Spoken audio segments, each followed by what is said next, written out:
All right, hello, everybody. Welcome to Pinstripe Talk. I am your host, Anthony. Welcome to the show. We're in a new place. We have a new format, but I am still here. And in the words of my favorite announcer, Mr. Michael Kay, I guess, I own the show! So, welcome to the new and, I think, improved Pinstripe Talk. So, we're going to discuss a lot of topics today. We got the Red Sox series, we got Clint Frazier, we got Keuchel and the draft. We got everything to talk about today. We're going to start off with the Red Sox. Yanks and Red Sox played a 3-game set in the Bronx. Should have been a 4-game set, but the first game was rained out. It was another good series. It was another good series. Yankees and Red Sox are always fun games to watch. I actually attended one of the games, game 2 of the series, which should have been game 3 because of the rain out. It was a hard fought series. I mean, the Red Sox, they're not in first place by any stretch. The record right now, I believe, is 30-29, or might have one more loss. I'm not sure what they did last night. But they're a few games. They're about 7 games back of the Yankees, 7 games back of us, the first place team, and we're thriving. We are obviously thriving. Obviously, back-to-back losses is not fun, but I mean, let's call a spade here. We're a great team. So let's break down the series. Game 1. Yankees won the ball game 4-1. J-Happ pitched, started the game. 5 innings, 3 hits. 1 run, 2 walks, 5 strikeouts. It's a good game. Gave a home run to a good hitter in Devers. But he pitched a really good game. And Adam Ottavino, and this is how you draw it up every time. Happ, 5, 1 run, and he pitched great. So that's how you draw it up for your starter. Next, Ottavino, 1 inning, 1 hit, 1 strikeout, no runs. Canley, 1 inning, 1 hit, 1 strikeout, no runs. Britton, 1 inning, no hits, a walk. Chapman, 1 inning, 2 strikeouts, game over. That's how you win a ball game the Yankee way. And this Yankee way. Because, I mean, let's be honest. This team is built around its bullpen. This team is 100% built around its bullpen, and I don't think anybody's going to dispute that. We'll get into the rotational later when we bring up a guy with who used to have a beard. For all Yankee fans out there, you know who that is. For the Red Sox, Chris Sale. He pitched, and we did not fear him. We did not fear Chris Sale. And why would you when the man is now 1-7? 6 innings, 4 runs for Sale. He did strike out 10, and he'll always strike people out, but his fastball. If you watch Chris Sale this year, if you just watch him, you'll know that, I mean, he used to have that extra oomph, that extra zip, that snap on the fastball. It's not there anymore. Yes, he's throwing mid-90s, mid to high 90s, but I don't see that extra, and you can't quantify it. Every statistician out there is going to be like, you can't quantify the snap on a fastball. No, you can't, but the hitters can. And the hitters will tell you if you have a snap on a fastball, because if the snap is there, if the extra oomph on that fastball is there, they're swinging and missing. If it's not there and the ball's flat, they're getting hits. And they're getting hits. LeMahieu had a home run and a double, so did Urshela. Stunning, really. Gio Urshela got a hit. Stunning, really. But a great overall ball game. 2 RBIs from LeMahieu, 2 RBIs from Aaron Hicks with a big base hit with the bases loaded there. So that was a great first game of the series. Bullpen pitched great. It's what you want to see. It's a classic baseball win. If you ask somebody, what would you like your team to win? I want to score 20 runs. A legit ball game. What's your average big league ball game? It's a 4-1 win. There's your 4-1 win. Chappie with his 16th save of the year. Happ got his 5th win. Again, hits out of LeMahieu, got 2 hits there. Voit Ofer, Hicksy got a hit, a big RBI hit. Sanchez, Torres, Guardiola got hits, and Urshela sprinkled in 2 hits again because he's just incredible. He's just incredible. So he's been the revelation for me, and I love watching him play third base. Gio Urshela, in my eyes, has kind of secured this infield, secured this team. Look at everyone who's gone down. Andujar, Didi. I mean, Bird. That's just in the infield. They've all gone down. Here comes Urshela, who's now on the season. Batting .329 because why not? So there's that. He's been incredible. That was game 1. Game 2, more of the same, but more of a Yankee Red Sox game. Yankee Red Sox were games that are hard fought, tooth and nail. You'll fight to the end, and they fought to the end. This is the game I went to. I attended this game, and it was stressful. I'm 22 years old, but I'm starting to get my gray hairs because of these Yankees and games like this. So, the game started out. Red Sox took the early lead. It was 1-0. Yankees come back with 3 in the bottom of the frame off of Rick Porcello. It was just a back and forth kind of game you love to see. It was one of those, neither starter had a great outing kind of games. Domingo Germán, 3 2/3, 3 runs. He's been slipping as of late, and it might lead to the acquisition of the aforementioned formerly bearded pitcher, which we'll talk about again in a little bit. But he went 3 2/3. Porcello went 4 2/3 and gave up 5 runs. So it was not like the game was. It's not like the game was. It was a masterpiece. It was not like the game was supposed to be this 1-0 pitchers duel, Andy Pettitte and John Smoltz style back in the '96 playoffs. No, it was back and forth. Yankees Red Sox. So Red Sox score first. Leon with a base hit. Sandy Leon, who's batting under 200, gets the base hit. Go figure. Yankees come back in the bottom of the frame. Glaber with a single. Morales, who had a great game, with a single. Although Glaber should have run out that ball. Glaber hit that ball off the wall. Glaber hit a single to right center field. It was right in front of me. I saw the ball. I saw it the whole way. I was sitting out there in right field, and he loafed it out of the box. And he only got to first base because of it. Now, he ended up scoring, so it's not that big a deal. But that's not what you want to see out of Glaber. Young ball players, we know him pretty well. We're going to talk about one in a little bit. Be a bit cocky. You don't do that. You run it out. He didn't run it out. Doesn't really matter. But I would bring that up because I don't see that a lot of the Torres.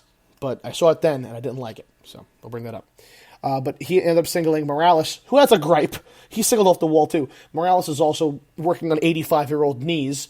And remember when he broke his leg after hitting that walk-off home run? Yeah, he has some leg issues. He shouldn't be running out that double. Torres should. So, Torres and Morales, back-to-back singles. Glaber's on third base. And, of course, who gets the big hit? Gio Urshela. Gio Urshela is the man I want to see up every time. If you ask me right now, bases loaded, 2 outs, down by 1, bottom 9. Who do you want up there? Gio Urshela. Gio Urshela.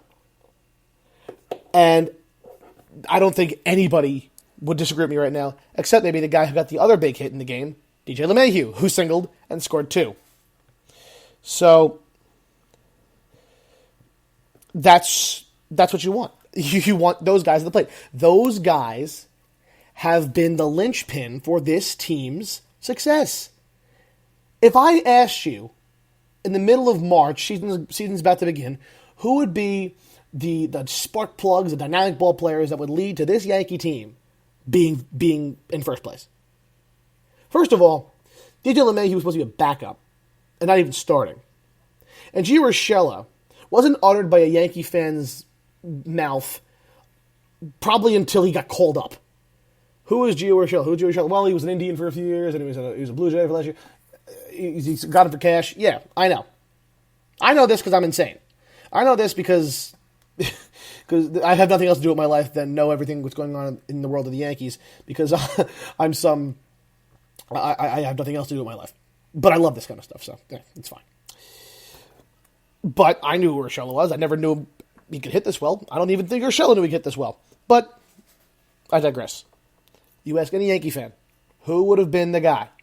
Who would have been the guys to be this team's spark plugs? It was not Urshela. It was not LeMahieu. They said, Judge, Stanton, Torres, Andujar.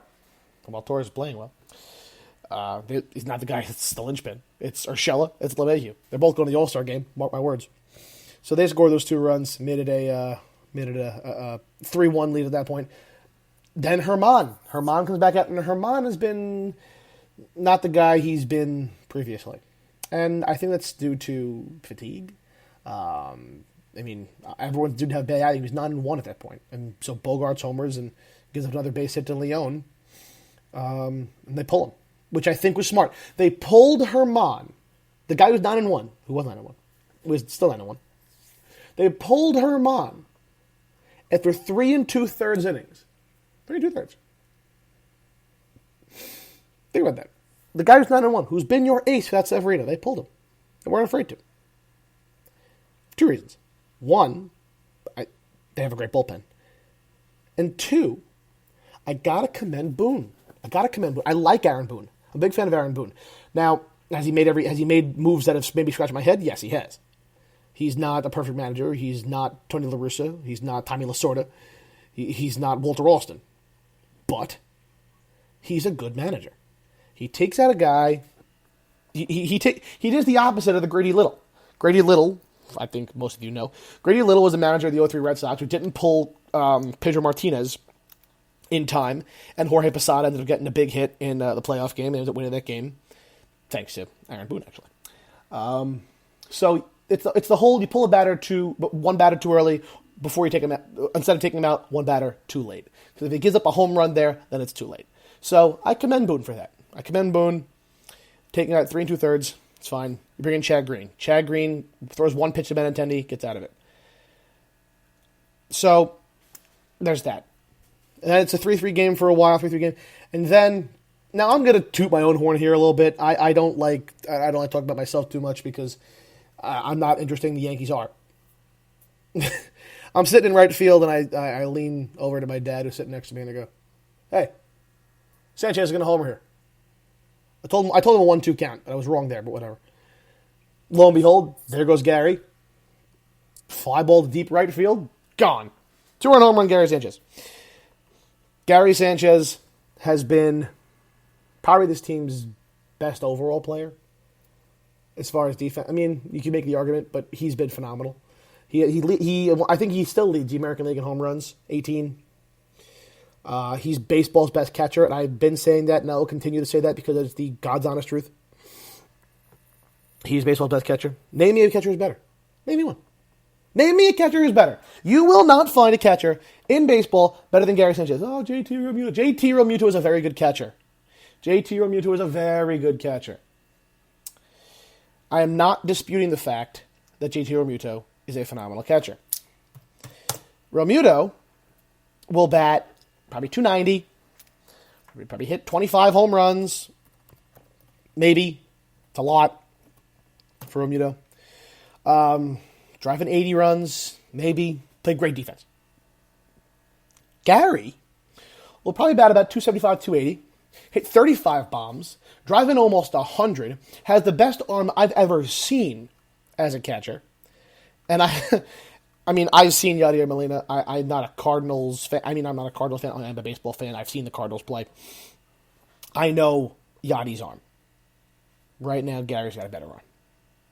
Sorry, he does. Yadi is on the wrong side of 30. The wrong side of 35. I am not here to call out Yadier Molina. Yadier, on the off chance you're listening, you are a shining light in the history of baseball. You are a phenomenal catcher. You are probably going to the Hall of Fame, and I respect you greatly. You are not the game's best catcher. Your arm is second to Gary's. Gary Sanchez has improved his defense as well. And also, Gary's younger than Realmuto. Gary's younger than Realmuto. Just letting you know. Realmuto is 28. Gary's 26. Just pointing it out. You cannot deny that Gary Sanchez is the best catcher. How can you deny this? I don't know anybody out there who can say that Gary Sanchez is not. You'll point out to me, you'll sit down and you'll point out to me and say, "Oh, Buster Posey." No, you don't watch baseball anymore, do you? Buster Posey was great 5 years ago. 3 years ago, fine. I'll give Buster a break.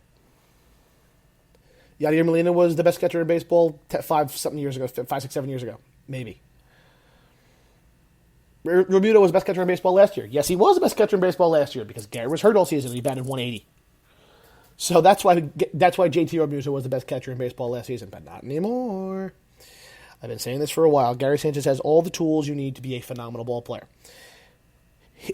I really don't get the concept of him not being the best catcher in baseball. Do you watch the games? Gary Sanchez last year obviously had an issue with his fielding. His fielding behind the plate was subpar, to say the least. He's